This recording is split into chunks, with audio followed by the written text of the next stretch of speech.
করেছেন কাটাখালীটাকে, যে এটা একদম অকার্যকর হয়ে গিয়েছে, এখান দিয়ে পানি চলাচল করতেই পারে না এবং এ পরিমাণ নগরবাসী এই কাটাখালীর দুই পাশ দিয়ে যারা বসবাস করে তারা যত্রতত্রভাবে ময়লা আবর্জনা এই কাটাখালীতে নিক্ষেপ করার কারণে নিজেদের স্বাস্থ্য এবং পরিবেশ রক্ষার জন্য পরিষ্কার পরিচ্ছন্নতা এবং পানির ফ্লোটা ঠিক রাখা অত্যন্ত গুরুত্বপূর্ণ।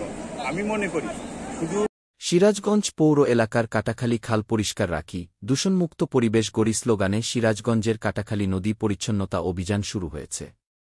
রোববার ৯ ফেব্রুয়ারি সকালে পরিচ্ছন্নতা অভিযানের উদ্বোধন করেন সিরাজগঞ্জ জেলা প্রশাসক মোহাম্মদ নজরুল ইসলাম।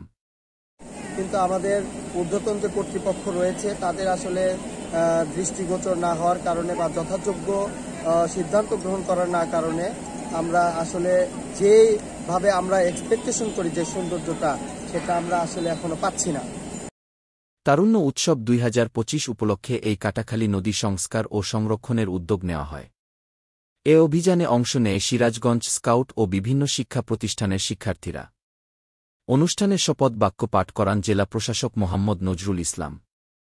পরে নদীর পাশে বৃক্ষরোপণ করা হয়।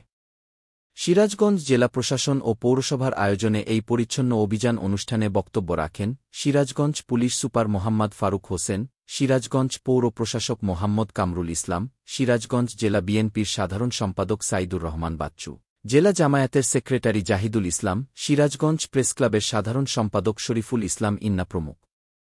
আমি অনুরোধ করব যে আপনারা নিজের বাড়ির যে ময়লা আবর্জনা রয়েছে সেগুলো আপনারা যেভাবে আসলে নিয়মতান্ত্রিকভাবে পয় নিষ্কাশন করা দরকার, যেখানে নিয়মতান্ত্রিকভাবে ফেলা দরকার আপনারা সেখানেই ফেলবেন।